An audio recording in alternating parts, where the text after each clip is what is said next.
Hello and welcome to Citizens Forum. This is being filmed on Wednesday, September the 10th in the Memorial Arena in Victoria. I'd like to start by thanking our volunteer crew and the Shaw staff that makes it all happen. It's been another crazy week in the world. The first part of Citizens Forum is always the Walter and Jack Show. I'm going to start off with this question: are we citizens or are we taxpayers? I heard a European, he wasn't a politician, he was a bureaucrat, speaking on television a couple of weeks ago, and he kept using the word citizen when he was talking about the people of, I can't remember what country he was from. He was talking broadly about Europe. He kept talking about the citizens are doing this, the citizens are doing that. And in Europe, people are considered to be citizens, but here in Canada, we're no longer citizens. We've been downgraded, I'd say, to taxpayers. And remember, in a democracy, the citizens are supposed to be in charge. Citizens are the bosses. That's what I think citizens are in a democracy. And taxpayers, I think, are something less. And this has been done to us deliberately. I can remember when it started 10 or 12 years ago, deliberately by the corporate media and our politicians. They have completely removed the word citizen. You never hear it anymore. Mm-hmm. And now we even call ourselves, people phone up the radio station and they say, yeah, I'm a taxpayer and I think this and I think that.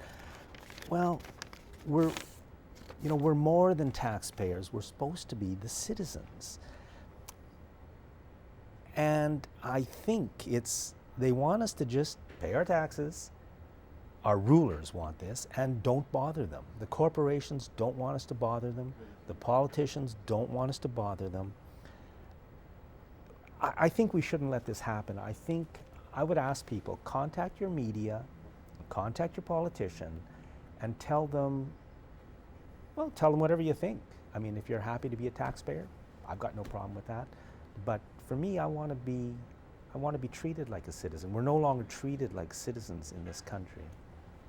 Well, there's lots to think about. I mean, I agree that we're much more than taxpayers. I mean, if you look at the taxpayers associations and people that criticize the government, it's all about not paying taxes for the most part. Whereas a citizen would say, oh yeah, we're going to pay taxes, but we want the taxes to be spent appropriately and spent in a way that's, going to enhance society and not necessarily make a few people rich. And there's 1,000 other issues as well, everything from the safety of our food supply to the corporate attack on our healthcare system. But the terminology is very important because it's how you self-identify. If you see yourself as a citizen, then you may find yourself more active. Years ago I was engaged in discussions with Health Canada over issues around cell phone towers and stuff, and I saw in their correspondence they were referring to their clients. And I had asked them at one point, I said, well, who are your clients? They said, well, our clients is the electrical industry. And I thought, thinking, well, gee whiz, they're the clients, what am I? Then I got thinking it through. It's like, well, hang on here, I don't want to be a client. I'm not a customer. I'm a citizen. I'm the sovereign, the unit of legitimacy in a democracy is a citizen. And I'm not their customer. In many ways, I am I'm the boss. A bunch of us get together and decide what we want, and they carry it out. So it really made me think through the whole process of how they use language to manipulate and frame the dialogue. And what Health Canada was calling you was probably a four-letter word.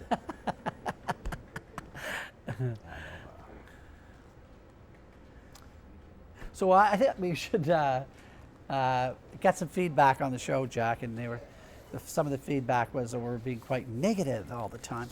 So I thought, well, let's bring some good news. Let's talk about some good things that are happening.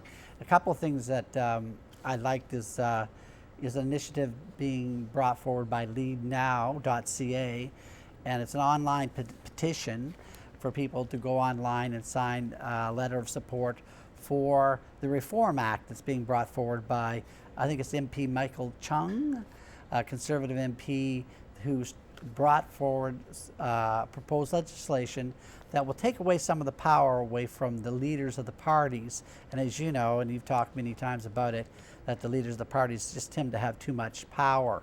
And what the Reform Act is going to do is it's going to allow the party to have the final say as to who sits in the caucus. It's not the leader who's going to pick the caucus. If enough of the memberships do not like their leadership, they can more easily trigger a leadership review, which right now is very hard to do. And also, another very key thing is that it takes away the leader's power to block candidates from running. So it's very, very good initiative being brought forward by a Conservative member of Parliament. I think everybody should be concerned about the process of Parliament, and I'm advocating people to go online and sign that petition. So the petition is leadnow.ca. That's, if you go leadnow.ca, you'll see a petition in support of the Reform Act. To me, the big problem here is that this issue is being kept completely away from the Canadian people. We know nothing about this. Is important. This goes to the fundamental aspects of who runs our democracy. And again, are we citizens or are we something less? Michael Chong's bill, from what I've heard, it's good. It has some problems with it, but the people of Canada know nothing about it. We're being kept completely outside the decision-making loop. Our media, once again, has completely and totally failed us because we don't know the detail, and so have the politicians. This should be discussed and debated. We should all have the information in front of us. We should be able to read it. We should know what it means. We should know the good and the bad. And instead, most of us know, including myself, know virtually nothing or absolutely nothing about it. I assume they're just going to run it through, and I mean, our democracy is gone and it's killing us. I just want to talk about what happened in Burnaby last week. Kinder Morgan wants to build a helicopter pad so they can start to do work for their new pipeline. Burnaby says no, with Burnaby staff having to put themselves in front of trees to stop them from being cut down. Kinder Morgan brings security staff, and we can assume they're hiring people like Blackwater. I'm assuming that's the kind of people they're hiring. This is what's happening in our country. And when a bill comes forward to improve our democracy, everybody keeps it quiet from us. Yeah, no doubt. I mean, that's a huge agenda, and I think, but I look at the bright side. Hey, the mayor of Vancouver is standing up for Barnaby, sorry. But also the mayor of Vancouver is opposed to the Kinder Morgan development and the pipeline through the city. So, I mean, that's a good thing. The bad stuff is going to happen, Jack. These people are heavy-handed, and they feel entitled, and it's a Harper agenda. Let's face it, it's Stephen Harper's written all over that, and they're going to try to get everything they can get done before the next election because there might be more problems. Let's go on to some more good news, Jack. The other thing that I saw, and Will, our director here, sent this in, and it's about, it's titled, Become a Citizen Scientist and Test the Waters in Your Community for Fukushima Radiation. Wait a second, is this good news? Well, it's a good initiative, Jack. Yeah, it's a good initiative, yeah. Harper shut down all the monitoring stations. And the citizens, again, it's another good initiative. The government's letting us down. And the Suzuki Foundation is advocating for people to become citizen scientists, to start taking water samples. And although they're saying that the radiation levels are very low still, that there's still radiation being released into the environment, and we should be monitoring it. I'm looking at the good side of it, saying, okay, let's not wait around for these guys anymore. And I think probably that's what should happen with the Mount Poly disaster. We should have volunteer scientists up there doing research and taking samples and monitoring the water quality, because we know what's going to happen there over the years. We're going to see some dramatic harm. But another, I think, a pretty good story in the sense that These are things that citizens are taking action on and empowering themselves and empowering their community. You mentioned Mount Poly. I just want to show the cover of this month's Common Ground magazine. I thought it was a very powerful picture and the words on it, because Common Ground is saying exactly the truth that is completely being kept from us by, again, the media and the politicians. The message there is that everything is safe, the water quality is good. Things are getting worse in Quesnel Lake. There's serious problems starting to emerge in Quesnel Lake. What Common Ground is saying is this: everything is connected. Everything goes somewhere. There are always consequences, and we all live downstream. Mount Poly is a massive environmental disaster. It happened a month ago now. It's being, I would say, covered up, just the way Fukushima was covered up. People have got to, and corporations and politicians have got to pay a price for the environmental disaster that they have unleashed upon us. We're talking about a massive environmental poisoning of this province. And there's much more to come, because there are something like, I can't remember the numbers, at 98 of these tailings facilities. I don't know if it's in BC or in Canada, but the stuff in them remains toxic for decades and centuries. These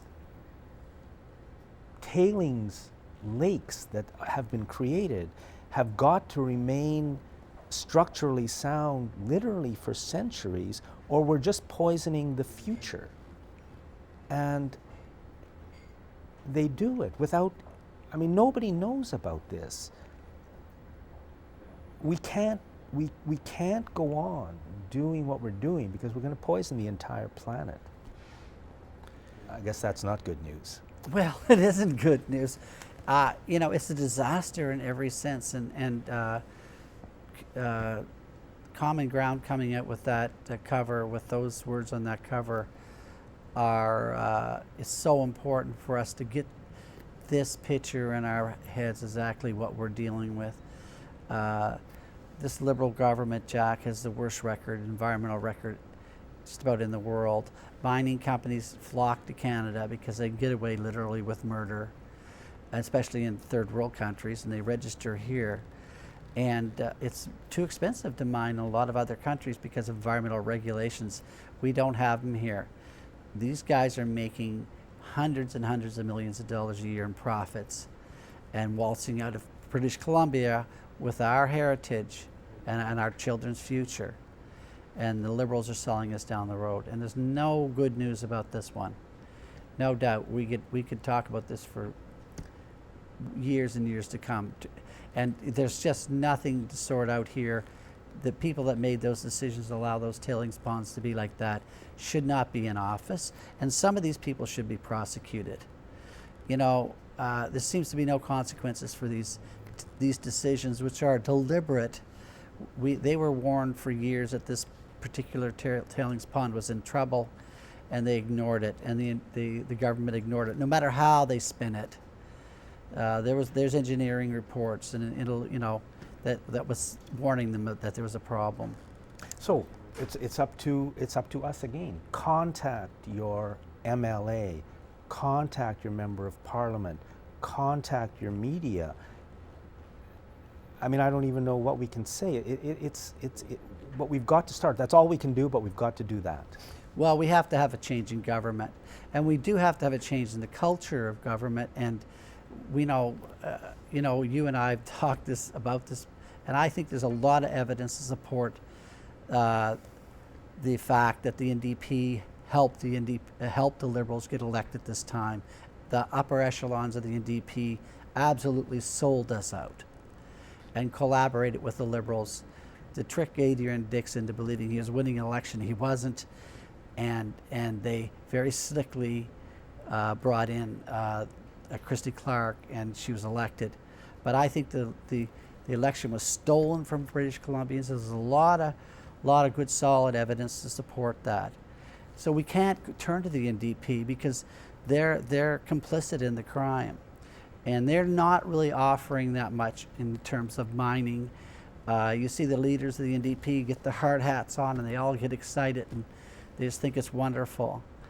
But they're not really looking out after us either. So we do have to make some fundamental changes in politics in British Columbia, and perhaps a disaster like this might be enough to make those changes. And the thing too is that the fundamental core values about civil society and what makes us, let's say civilized, is how we treat the environment, how we treat the most vulnerable in our society and all that. And the Liberals are out and out attacking the environment and attacking the poor and attacking those that are disenfranchised.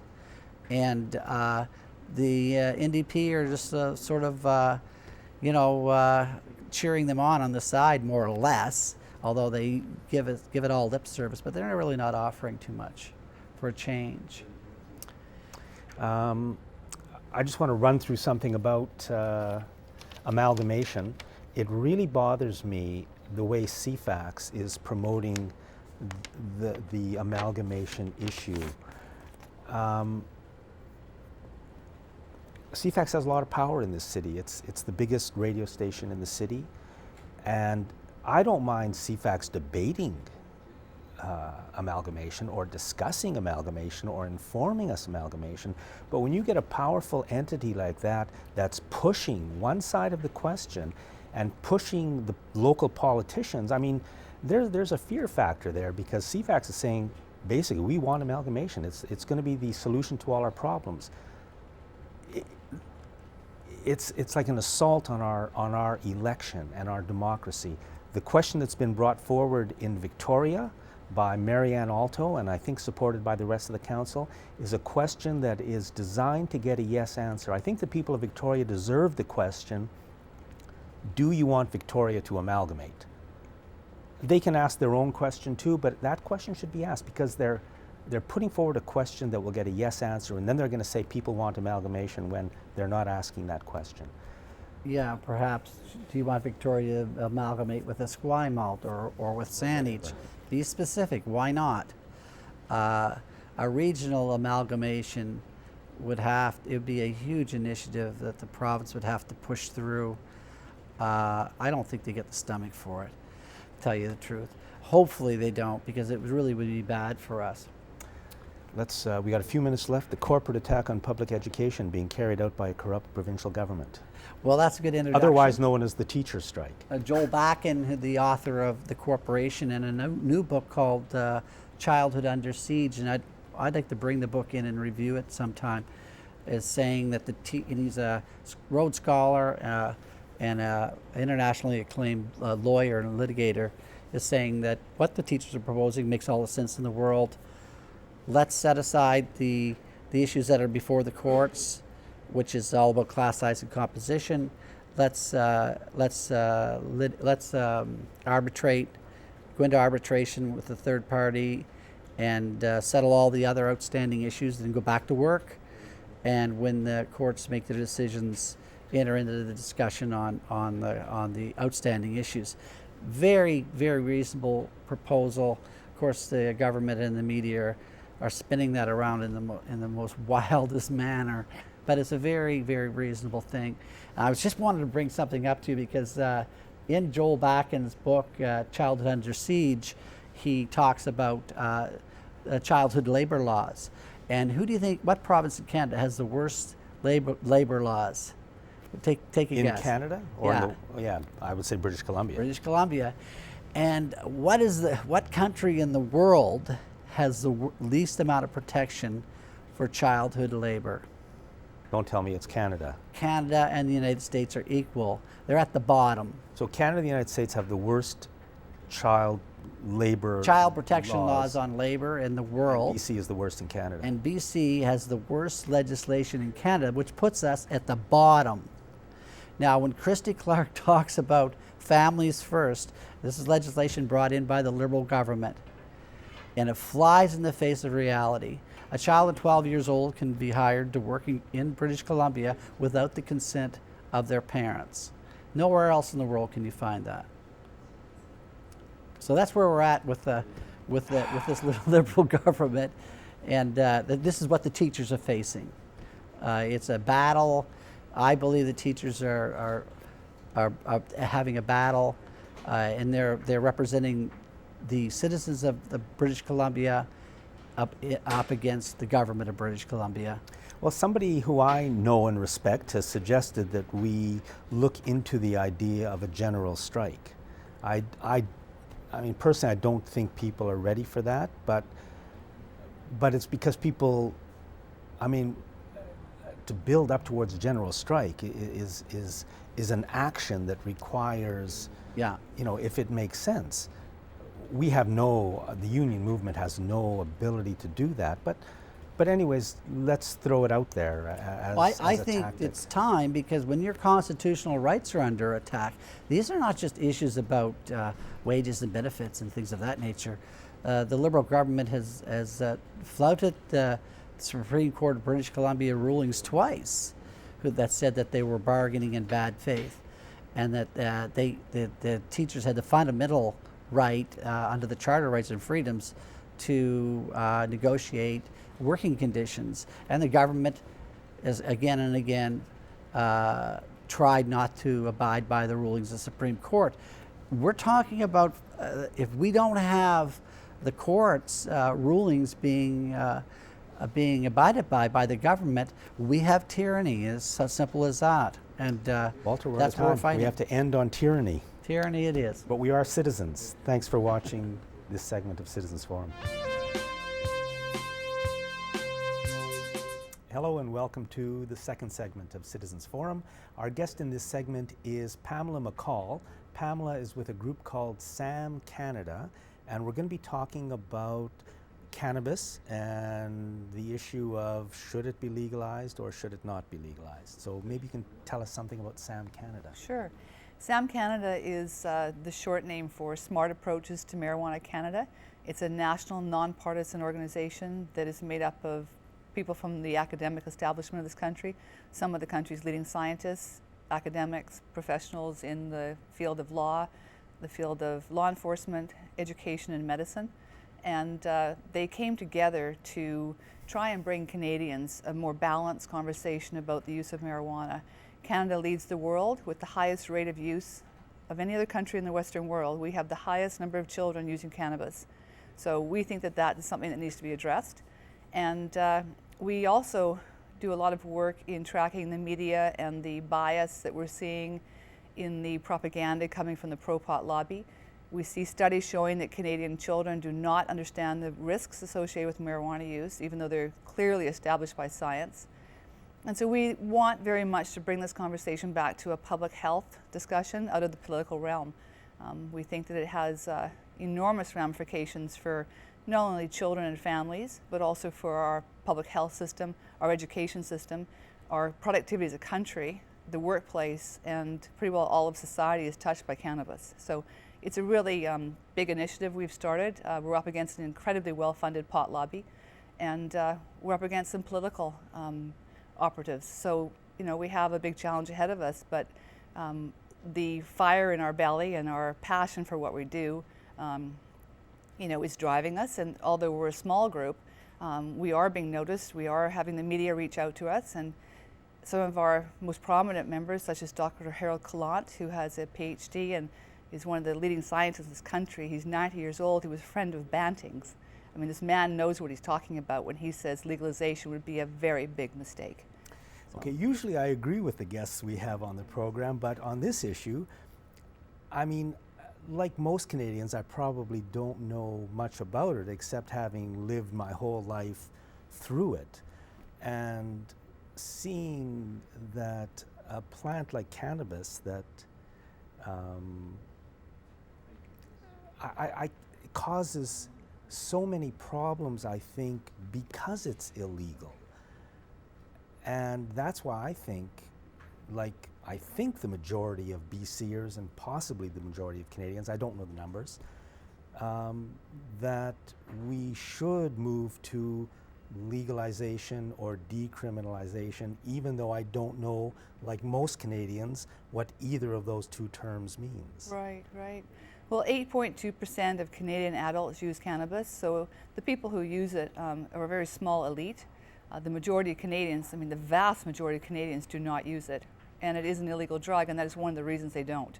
And that's part of prohibition, right, is to keep certain substances and practices in our society to a low level so that we don't have all these problems like drug driving and other things that inflict harm on not only the user but the non-user. But I think that what you just mentioned about Canadians, yes, you know, the polls show a lot of Canadians are leaning towards legalization, but those polls also show you, if you look further into them, that it is a very soft vote. First of all, it's not a priority issue for Canadians. I think it's number 4 or 5 on the list. Second of all, it's not a timely, there's no time urgency to this. There's no passion behind this vote. So what that means to me is that that is a very soft vote that could very easily be changed, especially since they don't use cannabis, if they were given the proper education, which I think they deserve. And I have incredible confidence in Canadians that when they do get the information, the science and the facts and the truth about the use of marijuana, and the fact that 30 to 53% of grade 12 students in this country use cannabis, 30 to 53% depending on the city, and only 8% of adults, we have a youth crisis. And that will remain an illegal drug under legalization that those kids will still get their hands on. The issue in Canada is how do we reduce the use of marijuana by youth? Legalization will increase the use by youth. It will. Putting this drug into the hands of an industrial, legitimate sort of industry that has the powers of the Constitution behind it, that they can go out there and promote and advertise, will be incredibly hard to control, just like tobacco and just like alcohol. And we have youth using alcohol, I think it's 70%. It's a legal drug. That's an illegal market, but they're getting their hands on it because it's in dad's, you know, or mom and dad's kitchen, and it's on the corner. So, I mean, anybody who doesn't understand that if you put a product into the hands of commercial interests, they will get it out there to their market, and their market is young people, and they want to expand that market just like tobacco is done. I mean, 90% of people who start smoking start before their 18th birthday. That is very much controlled by the tobacco industry. That is manipulated by them. And if you don't become addicted to nicotine by the time you're 21, it's unlikely you ever will be. So they understand that. Tobacco is right in the background of this entire thing with their e-cigarette campaigns. And now you've got kids, like you said, you've come through, you know, I'm 56, I don't know how old you are, but we've a little younger than that. We've gone through these things, okay? I'm joking. We've all grown up in the 60s, 70s, and 80s, you know, and but the marijuana of 1975 is a very different animal than the marijuana that these kids are using. They're using 90%, they're dabbing 90% proof THC. We were using 3 and 5. Completely different concept, right? And they're using it off of vapor, I off don't of know. e-cigarettes. I mean, you know, No, 3% and 90% of THC, that's a completely different drug. So the marijuana of 1975 is not the marijuana of today. And that's one of the issues that a lot of parents would say, hey, I used a joint in high school or university and I'm fine. Look at me. You know, look at President Obama, right? Look at other people, you know, but studies show that children now are using much stronger stuff, and they're mixing with alcohol and other drugs, and also with tobacco. It's a gateway to tobacco, killer tobacco, the #1 killer in Canada still. You know, all these things complicate it. it's just that, to me, I mean, I've seen the war on drugs, I mean, which is much, much stronger in the United States than it is here. You fund the drug gangs by creating the war on drugs. How? By making it illegal, so they run the business. So the money goes to them. I mean, in Colorado and Washington, where they've just voted in referendums to I'm not sure, legalize or decriminalize, but they felt they don't want to fight that war anymore. They, of course, Well, they don't want young children to have access. Anybody who thinks Those that are the crime is rules. going away is completely wrong, because as I've just stated, the market is an underage market. The gangs and the Oh, I criminal see. element will still be there. Look So at you're saying that how many high schoolers or children use our it? statistics right now show between 30 and 53% of grade 12ers. So Right, it but depends only on the city. 8.2% of adults. Yes, but That's, from the first time you said it, it just seems like a low number. it's the I mean, I Canadian don't- Centre on Substance Abuse, and it's on their website, and it's current data. So it's 8% of Canadians 8%. of adults use. of 8% of adults. Yeah, it's pretty amazing. So what we want to do is not make it more legitimate, more accessible, more available, more normal, any of those things to entice more children. Studies at the New York University show that if this is made legal, that the use of youth will go up by probably 10%. Yeah. You Well, know? I've seen studies and countries that do not fight the drug wars, and those seem to suggest that use may go down. Where Portugal? Portugal does not have a legalization, that's not how they did it. It's a whole different thing. It's through decriminalization, and it's all drugs. And Holland actually did, 40 years ago, they experimented with coffee houses and having marijuana in their coffee houses. They've now repealed that by 75%. In the state of Colorado, 80% of towns and cities in Colorado have banned marijuana. So although the governor signed it into law, these towns and cities, because they knew what had happened since the medical marijuana came in and the increase in use and access by youth, they've now banned marijuana in their towns. California, it passed medical marijuana in 1996. It rejected recreational marijuana legalization in 2010. Right now, 80% of the towns and cities, including Silicon Valley in California, have banned marijuana. So you're seeing towns who have experimented or had, loosening of laws, like medical marijuana came into their town, Santa Cruz, and you've seen them say, after a few years of seeing this havoc, we're shutting this down. And through the Supreme Court of California, which has upheld their right to do that, you have 80% of California saying, not in our town. So, when you say people have tried it, I mean, look at Sweden, look at the UK, look at Australia. I mean, all these countries that have had sort of permissive or tried something have all gone back. Yeah. They've and all this undone is that. a big problem in that I, as a citizen, we need to have a discussion and debate in this country. Nobody knows nothing about facts and figures. Now, you're putting out quite a few. I can't refute them, but that doesn't mean they're correct or incorrect.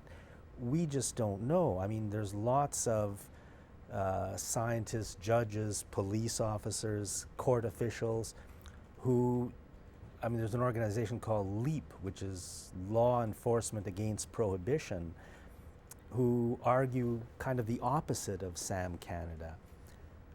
I mean, what I would want is what is best and what makes sense for our society. And in Canada, we never seem to have the discussion or the debate. We have little things, in the media showing, well, now they're talking about the Prince of Pot. Mark Emery is back, the Prince of Pot, the Prince of Pot. But when you hear him speak, he speaks very well about the issue. I disagree with you 100%. The man said he came back to Canada to take revenge on a government, a duly elected democratic government, and then to hijack an election. The man shouldn't have been given 5 minutes. The CBC gave him an hour. I mean, the Emery should never have been given any airtime. They are completely lobbyists for a commercial enterprise. They're not from science. They're not from any academic background that has any credibility. And they have an agenda. They want to get wealthy. They want to get rich. And the problem in this country, unlike the United States, is that we, through the courts, not through the government, but through the court, we have made medical marijuana now the order of the day. So the poor medical community and all these doctors and all these medical associations are, absolutely beside themselves about this. And we are now having workplaces where employers are having to pay for medical marijuana for somebody who's got a ticket because they have a pain issue, But we know that the amount of abuse on this is so staggeringly high. So you're going to see so many upsets and so many court cases and lawsuits. And I mean, you know, the fact that they're allowing people to have medical marijuana without the contraindicated, you know, risk factors being told to them, like pregnancy. You don't use marijuana if you're pregnant. Do people know that? No. So I can only imagine, right, the court cases that will be lining up. And it's so sad because the science is there. I mean, thousands of studies that show the use of marijuana by youth is cognitive brain damage permanently. You lose IQ points, up to 8 IQ points for heavy regular use. You're never going to be able to finish school, get a job, have a normal life. And I think that's really the crux of it, is we have to protect our children. That's the issue. The risk to kids and kids driving in vehicles and not understanding what marijuana does when you drive, not understanding what happens when you do alcohol and cannabis. That if you smoke and you use cannabis, you have such a huge health risk. You know, it's not just bad enough to smoke, but to do it with marijuana, I mean, it is so dangerous for your lungs, you know? It would be useful, interesting perhaps, at some point in time, hopefully in the not too distant future, to have a debate on this subject. You know, a formalized debate with two people speaking, and would Sam Canada be into? Well, of course we would, but I mean, I have debated pot lobbyists. I mean, I work on this on an international basis. I have debated some very serious pot lobbyists, and it is a complete waste of time because, in my opinion, they lie.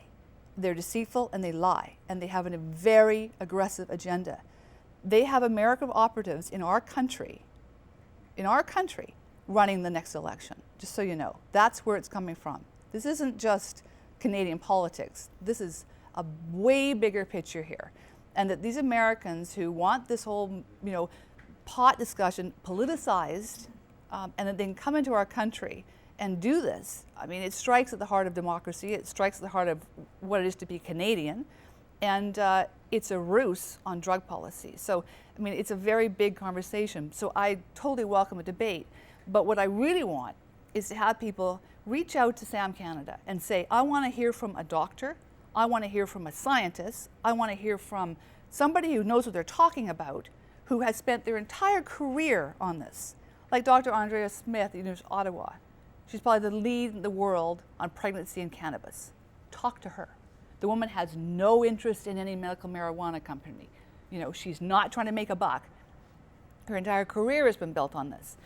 Talk to other people who, you know, have also spent their whole lives working on science and research and are, you know, peer-reviewed and, you know, as high as regarded in the world on their topics, you know. We lead the world on drug driving research at Dalhousie, pregnancy and cannabis, you know, we really do. You know, the people from the CCSA are flown all over the world to speak. One of them just went to Brazil, another went to New Zealand. I mean, we are renowned for our scientists. Why aren't they on the CBC, and why on earth is Mark Emery? The man just came out of prison. He knows nothing. He smokes 15 joints a day. He should not be given any more time. And anybody who says they want to take revenge on a democratically elected government and hijack an election should be told to sit down, and we've heard enough from you. And, you know, I always say Jody Emery can go along with him. We have the Pope, Pope Francis, and we have the Dalai Lama, who have both said, no way should anything be legalized. This is a blight on humanity. It ruins children's lives. And, you know, we need to hear from some serious people. Like, well, I'm all in favor I'm not sure we can get in touch with the Pope and the Dalai Lama, but like, enough of the Emerys. I mean, go sit down. Well, I sort of feel in a way the same, that, you know, why is the CBC focusing on, instead of giving us intelligent discussion and debate on the issue? Because they're lazy. They're just plain lazy. Yeah. And Mark Emery and his little pot thing can just sort of get on the air and say a bunch of stupid things and say some things that, you know, I don't believe to be true. That, you know, it's a harmless herb. Are you kidding me? How could it be a harmless herb and then be this wonder medicine? How does that work? I mean, you can't have it both ways. It's either something that's got some active properties and it cures things or helps people, or it doesn't. I mean, it's just baloney. Yeah. You know, so it's interesting media because, you know, he's a a felon or whatever. And I mean, it's all these things. It's just ridiculous that they don't reach out. And I think that it's just plain lazy journalism. You need to dig a little deeper. Pamela, we're out of time. I'm sorry. Cannabis. I'm for it. She's against it. Away we go. Thank you very much. Okay.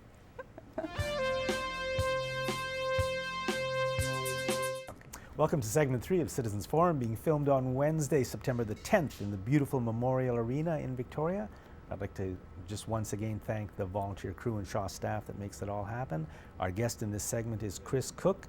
Chris is the host of Guerrilla Radio on CFUV 101.9 FM in Victoria, and the editor and publisher of PacificFreePress.com, 2 places worth going to. So Chris, what are we going to talk about today? Well, Jack, it was 2 months ago, I guess, that we last spoke, and at that time, you may recall, I did a little stunt where I had brought 200 odd dimes to represent, it was 230 dimes to represent the 230 people killed in Gaza during this latest mowing of the lawn, as the Israelis like to say. I didn't do the same today because I don't have enough money to get the dimes necessary. There's now more than 2,100 people confirmed killed in Gaza. I'm sure that number will rise as injuries and who knows, suicide or what comes after. So that's just something to remember here. The big thing now, though, is that the infrastructure of the Gaza Strip, which was already tottering from previous assaults of similar nature, is utterly destroyed right now. There's tens of thousands of people are homeless now. There was more than 10,000 homes blown up, and these are multi-member family homes. So you do the math. It's into the hundreds of thousands of people. Winter is on the way.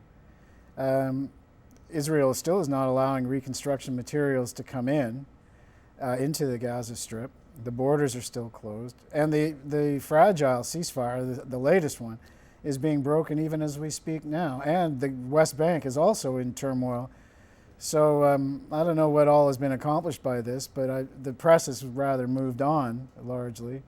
They can't keep banging the same drum on a singular story, but I mean, it carries on as before, but the misery in Gaza continues. Now, there was demonstrations going on here in Victoria down at the legislature every Saturday at noon throughout this bombing campaign that went on for 50-odd days. And I just mention it because at one of them that I attended, a group of Christian Zionists barged into the line of people, demonstrating and holding placards for the tourists and the passersby to see and to make some comment upon. And I actually interviewed one of these Zionists, Christian Zionists, about why they were there and what they thought the problems were. And it was a surreal experience, almost like smoking too much marijuana. Everything was 6 as 9, This woman insists that it was the Palestinians that had broken the truce, which was entirely untrue. Hamas had held to the previous truce after the cast-led bombing campaign and the one that followed it, the protective, I've forgotten the name of the other one, something protective storm or some other, the operation to be named later. But everything she said was opposite to the truth, and I asked her, where do you get your news, and well, of course it was Fox News was, informing this insane woman, and she was insisting that, it was all the Gazans' comeuppance, and more than this, Jesus understood, and I knew somebody a little bit as an acquaintance several years ago who I think was a Christian Zionist, and a very, very nice person. Mm-hmm. Just had ideas that were very, very different from what I think is correct, but who believed them, as strongly as I believe what I think, but a very, very nice person. Just, I think, I would say misinformed, but he would probably say that I was misinformed.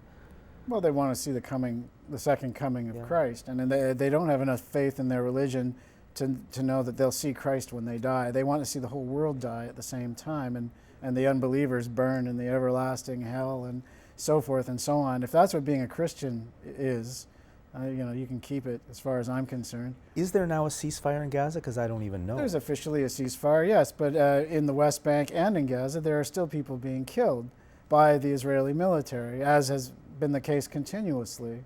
Every ceasefire there has been broken by Israel, every single one. Noam Chomsky wrote a terrific piece, and it's at my website at Pacific Free Press, as you mentioned, and he lays it out in the way, that the inimitable way that Chomsky does. He just breaks it down to its basis and says, well, this is the pattern, and it follows this pattern.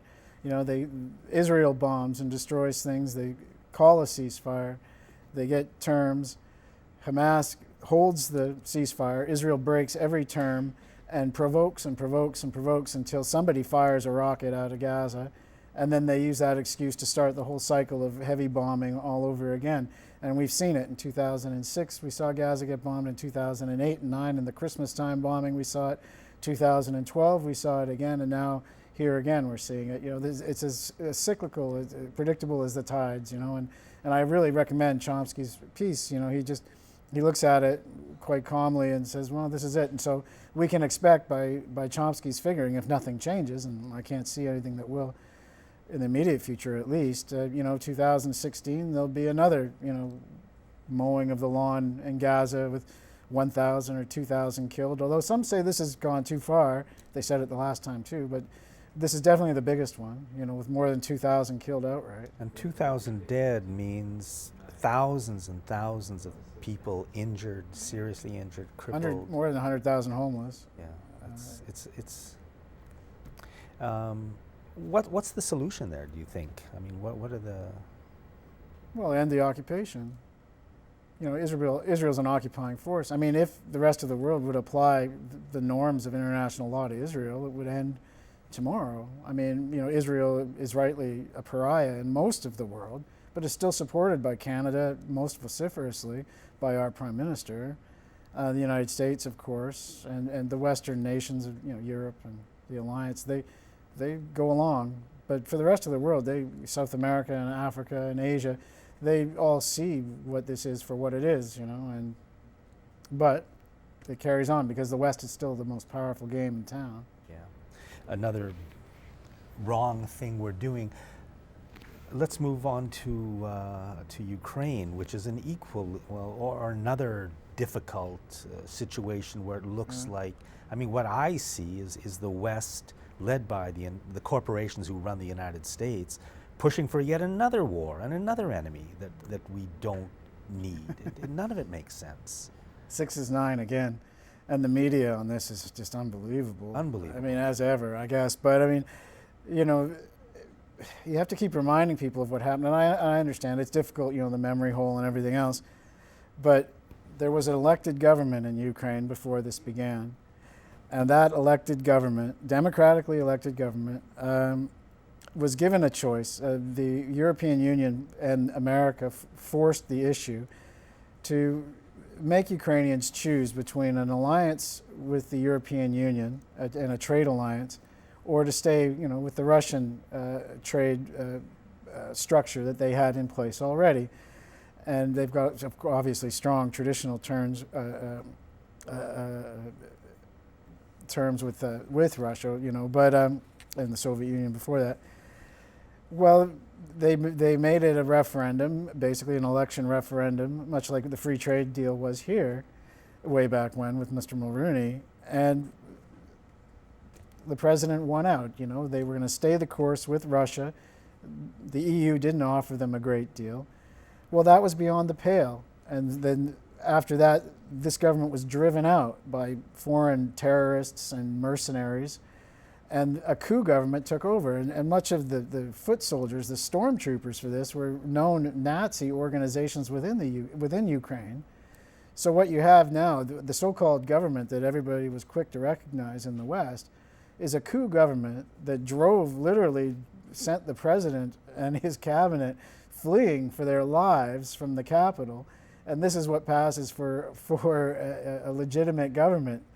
Now, my understanding is that what you're saying is correct, And yet, what we have been told through CBC, CTV, Global, the Globe and Mail, all the big media in the country, is that the exact opposite. As you say, 6 is 9. Mr. Putin is the great enemy of liberty, freedom, and democracy. And we, Canada, the United States, are just there to help the Ukrainian people. Well, you know, and it's difficult. It's like with Saddam Hussein and Milosevic and all the rest. I mean, Putin is no angel. But if you try to tell the truth of the situation in plain terms, then you can be accused of, oh, you're defending Putin, and you know, he's a nasty guy, and he doesn't believe in human rights, and he's from the KGB and all this, which is all, you know, true. I mean, that's all well and good, and he's killed journalists and you know, done some terrible things. But the truth of the matter, let's just stay with the truth of the matter and what it is, you know. I mean, this is a fascist coup government that is called legitimate in Ukraine, in the east of the country, now they call the pro-Russian separatists or the pro-Russian rebels, you know. These are Ukrainians who didn't want, the president came from the east of the country, formerly known as, I suppose, as it'll be, but they didn't accept this coup government. And who would? Would anybody in Canada accept that? If a bunch of foreign mercenaries and fascists took over Ottawa and somewhere like Quebec said, well, we're not going to go along with that. And then the Canadian military started bombing Quebec City, calling them, you know, pro-French rebels or something. You know what I mean? I mean, basically, they wanted a democracy. They wanted peace. And they had a democracy, an imperfect one, and corrupt as well. You know, not like Canada is corrupt in high places, of course. But, you know, but what they're doing, though, is bombing cities, right? This so-called government in Kiev, they're shelling civilians in cities, and they've been doing it day in and day out, and it's okay. It's okay with the Globe and Mail and the CBC and CTV and the others. They're all right with that. Just like in Gaza, bombing civilians is somehow legitimate, you know. I mean, there was a place called Guernica in Spain where the Nazis helped Franco take over that country, and they bombed that city in the first bombing of its kind and killed 1,500 or 1,700 people, as memory serves, in a day. And it was the greatest outrage the world had ever known. That was one day. Israel has just done this for 50 days in a row and ruined the infrastructure of the whole Gaza Strip, killed more than 2,000 people, and all the other, you know, injuries. In Iraq, more than 1 million people have died. 1.5 million people probably have died because of the U.S. invasion. And yet, Obama won the Nobel Peace Prize. I mean, how can that be? It's everything is completely crazy. Well, yeah. And a big part of it is the fact that we have a media in Canada that has nothing to do with the truth or the news or what's going on. It's a propaganda machine. Its job is to convince us that the corporate agenda, because that's what's being carried out, is right and honest and true. And you just can't believe anything they say. Well, and speaking of the Nobel Prize, Henry Kissinger is also a recipient of that, and now, believe it or not, he's back. He's doing the circuit, you know, to promote. Obama is speaking tonight as we tape this, and what he'll be explaining is his rationale for ramping up a bombing campaign in Iraq and Syria against this so-called ISIS group, right? And they're going to arm yet another group that they call moderate within Syria to fight the other group that they thought was moderate and got the weapons from the other group that they were arming, that, you know, got the group, you know, it goes on. And this is going to solve the problem by continually hammering away in the same manner and providing more and more weapons that, of course, will be turned in other directions in due course. Yeah, you'd have to say, I mean, I believe that the current situation with ISIS is exactly the situation that was planned. I mean, obviously, the people who run the United States want terrorism because they fund it and create it. Osama bin Laden worked for the CIA. I mean, that's just a simple fact. And they funded these religious fighters who now are the enemy, but they created them.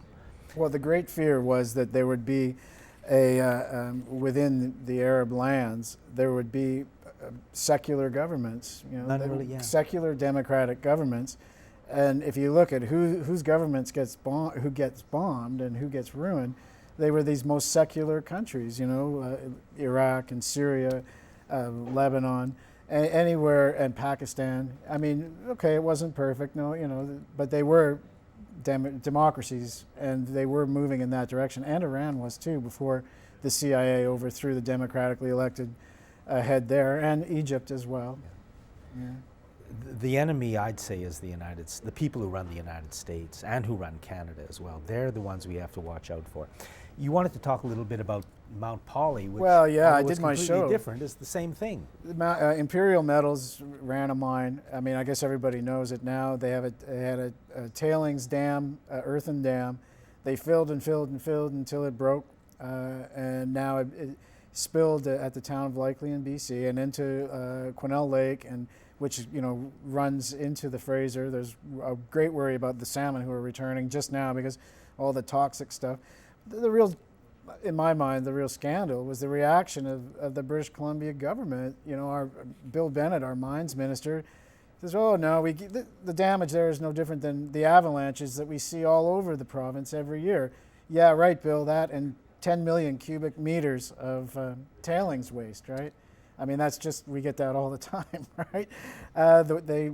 They went in and said the water, first it was fine to drink, and then it isn't, and now it might be, and maybe if it's cloudy, you shouldn't drink it. And I mean, Quesnel Lake supplies the drinking water for all the people that live around there, Now the union is in there wanting the mine to start up again because they're worried about jobs. A lot of these guys, according to Damien Gillis, a great a journalist at the Canadian Common Sense Canadian. Common Sense Canadian. I talked to him on my show today, and he says, well, at least half of these union guys knew about what was going on. There was a whistleblower that he talks about, Larry Chambers, and who lost his job and he lost his house and everything and was driven away. Who warned about what was going on up there. But now Imperial Metals, they've got another project, the Chris Mine, the Red Chris Mine, up in the headwaters, the sacred headwaters in BC, and another one right here in Clayoquot Sound where they want to do Catface Mountain, turn it into a gold and copper mine, which is like the UN bio reserve. So it seems that they're going to all the the jewels, environmental jewels of this province, and they want to stick their mines in there, and God knows what's going to, well, I guess we know. It's going to be likely, another likely story. They can do it safely. I don't think mining can be done without creating big problems, not at the level it's being done now. So what we've got to do is we've all got to cut back. And the whole world, we cannot continue down this road because it can only end in disaster. There's no way around it. Well, yeah, I don't know about the economic system, but these guys, they don't have this. In the case of Imperial Metals, they don't even have the insurance to cover the mess they made. And it was the biggest. Sorry about that to Mr. Bennett, but it was not only the biggest spill of its kind in Canadian history, it was the biggest spill of its kind in the world ever. What we've seen right here. Remember that, folks. Thank you, Chris, and thank you for watching this segment of Citizens Forum. Sorry about the bad news, but we've got to do better.